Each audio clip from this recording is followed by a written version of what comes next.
Hello everyone, and welcome to the Oral History Series on St. Joseph's Parish in Ottawa. Today I'm pleased to introduce Andrew Pump, who will be sharing his experience and perspectives about St. Joe's. Welcome, Andrew. Oh, thank you for asking me to be here. Andrew, our typical first question has always been, when did you first start attending St. Joe's? Well, I started attending St. Joe's when Richard Baudet just started being the pastor here.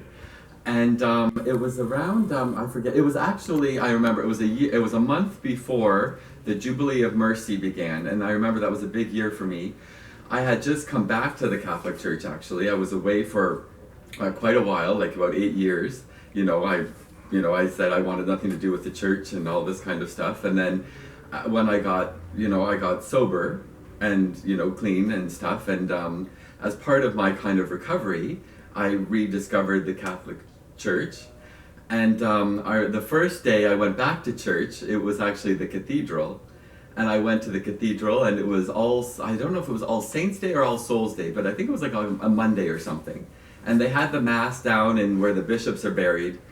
And I remember just thinking about, and I remember they were talking about praying for the souls of the religious. And I remember thinking about an old oblate who was a professor of mine, Ronald Young. And I remember him thinking, and then I remembered the oblates. And I remember, him and praying for him. And then I remember hearing about St. Joe's way back when I was doing my undergrad in theology, and I never went to St. Joe's, but I thought, well, this is an inclusive church and a very kind of spiritual church that did a lot of experimental things with liturgy and stuff. And so I said, well, in the neighborhood, I live in Sandy Hill, so that should be, my kind of regular church. And then I just started going regularly, and at the 11:30.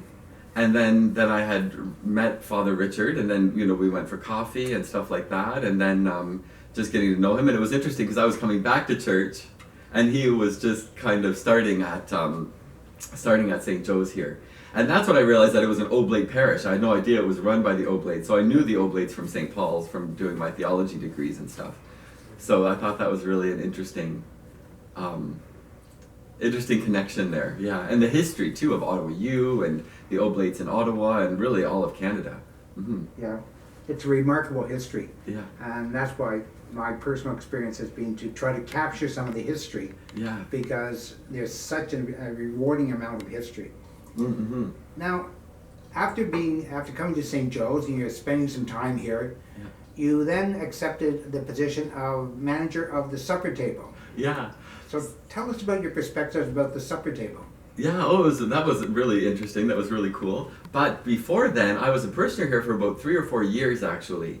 And Michelle Miller had left. And I remember talking to Father Richard about that position. And, I had a degree I had the theology degrees, I had a master's and a PhD in religious studies, but it was very academic, right?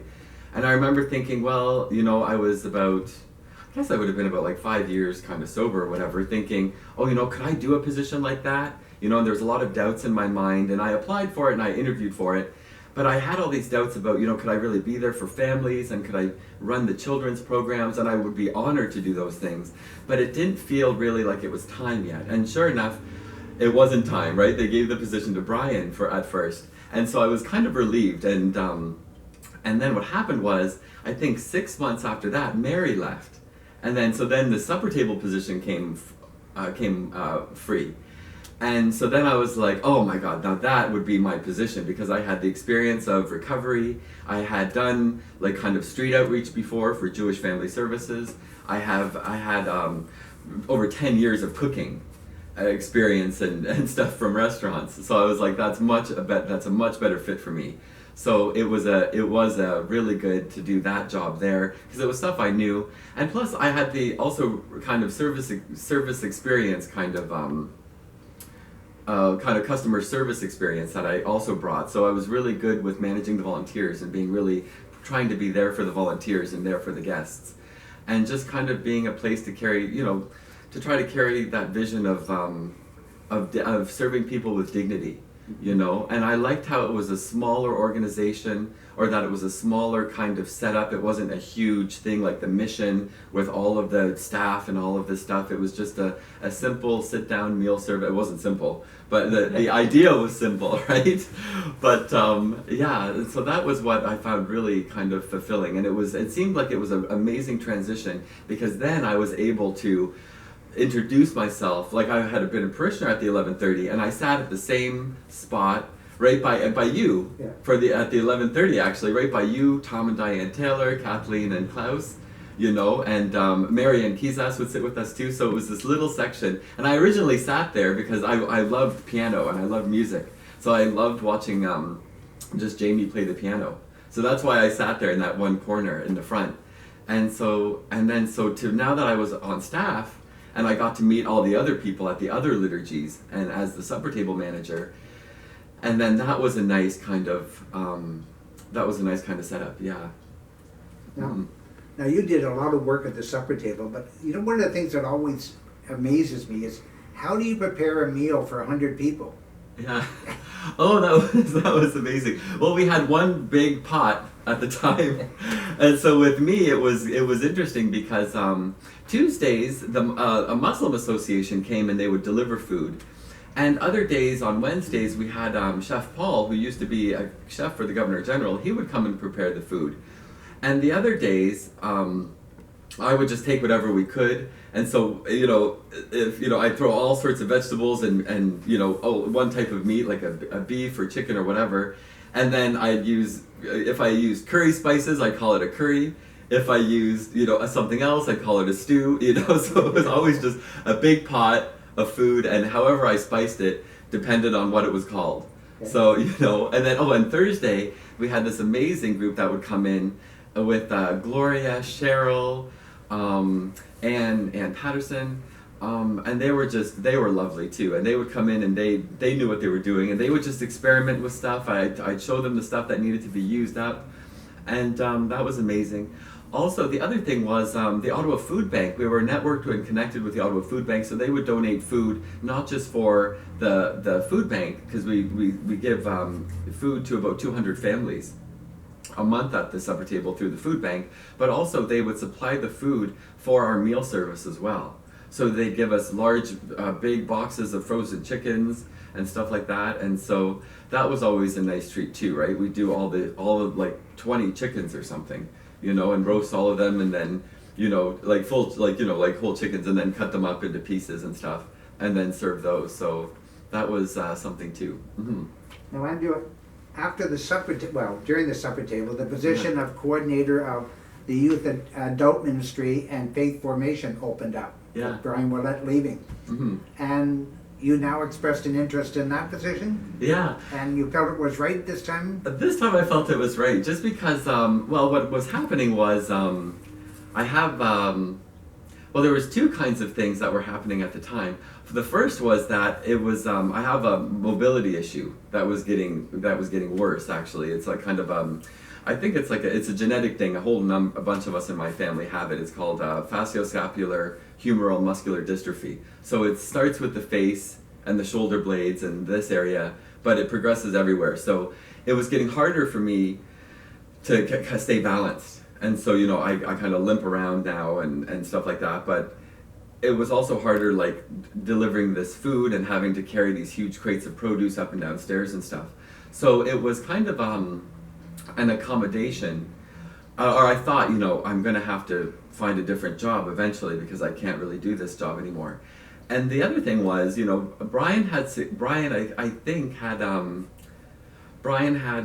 expressed that he wanted to leave for a while, but he was going to keep going until, you know, you casually can find someone else.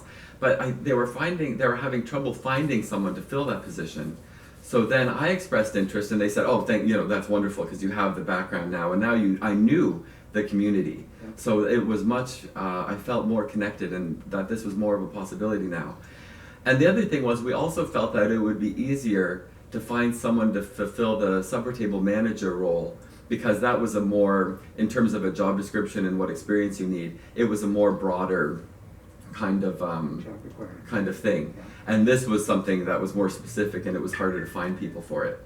So it seemed to be okay. And then I just said, well, that same attitude of that I learned in customer service, just being there for people, and being kind and accommodating.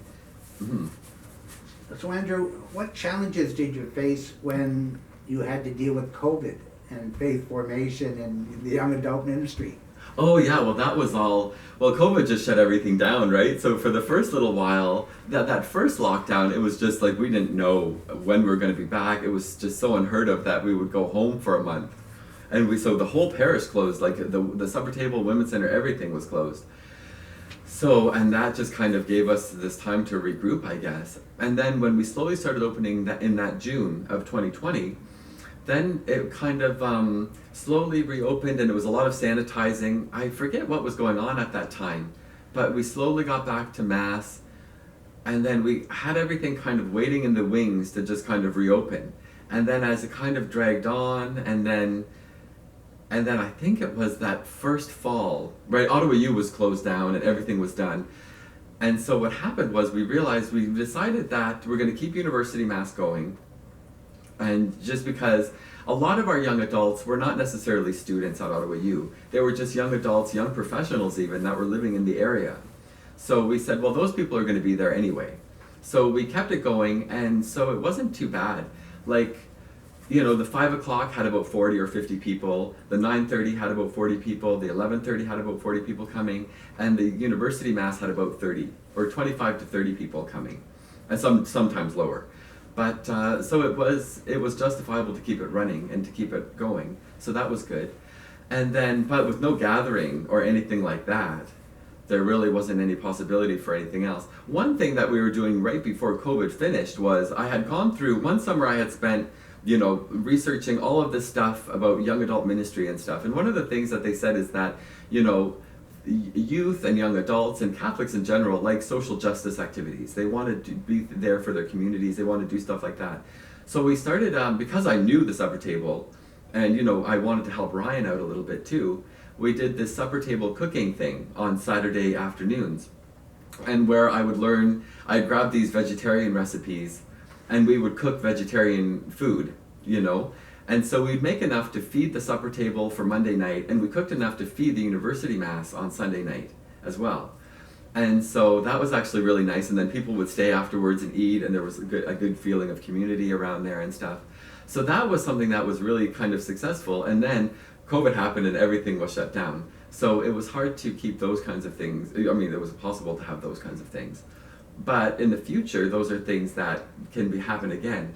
And when I was going through the old files, I realized that there was someone who used to do the same thing during Michelle's time, that she had someone who ran a kind of a cooking project for the supper table a while ago. Super. Yeah. Now, Andrew, you also are a member of the Liturgical Environment Committee with myself. Yeah. Tell me about your experience on that committee. Yeah. Oh, that's a lot of fun. That's just kind of like, those ministries are actually kind of more fun because they're more just kind of, okay, we're getting together, we're going to plan something, and we're going to do it, as opposed to the kind of the faith sharing, there's more deeper reflection and stuff like that. So this was more like, so what happened was, John and Dorothy, they've been doing those installation pieces and everything for about 15 years or so, and they had done just such an amazing job. But like everything, other people have to take the torch up eventually. You shouldn't have people just doing this their whole lives and us becoming too dependent on them. It should be a community endeavor. So they felt that it was time to pass the torch, and so it was time to form a new ministry around it.